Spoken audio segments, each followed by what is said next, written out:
भावांनो नमस्कार. मी आहे संभाजीनगरचा तोष. तुम्ही आधीच्या ब्लॉगमध्ये तर बघितलं की आम्ही गेलो होतो शेवगावला. नंतर काय आर्यन बसला येऊन गाडीमध्ये. नाही नाही मामा मला पण यायचं मला पण यायचं. म्हणलं अरे भाई तू थांब इथं, तू परत सुट्ट्या लागल्या भावाला म्हणजे कार्तिकला, तर मग मी तुला घेऊन देईन. त्याला सांगितलं समजून, तेव्हा पुढं ते खाली उतरलं. नंतर काय मी आलो गंगापूरला. नंतर घरी काय दूध नव्हतं. म्हणलं चला दूध घ्यावं, बालाजीमधून फेमस आहे. मग तिथून मस्तपैकी म्हशीचं 1 लिटर दूध घेतलं. आम्ही आहे धनगर, पण आमच्या घरी अजून काही म्हशी नाही आणि मेंढ्या नाही, कारण की कोणी करतच नाही शेती. नंतर मी आलो घरी, घरात आलो बघितलं तर काय पाणीच नाही प्यायला. नंतर पाठीमागं जारवाला आहे, घेतला जार उचलला, गेलो 10चा ठोका टाकला. मस्तपैकी पाणी आलं 10 लिटर पाणी आलं. घरी आलो मस्त झोप लागली, ती मस्त एक झोप बीप मारली.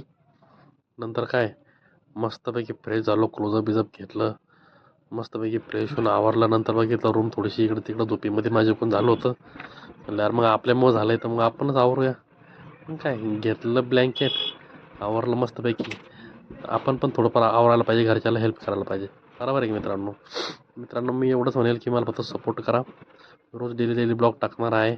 मी तुमचाच आहे, संभाजीनगरचाच आहे, महाराष्ट्रामधलाच आहे. प्लीज सपोर्ट करा आणि चॅनलला सबस्क्राईब करा. फक्त एक व्हिडिओ माझा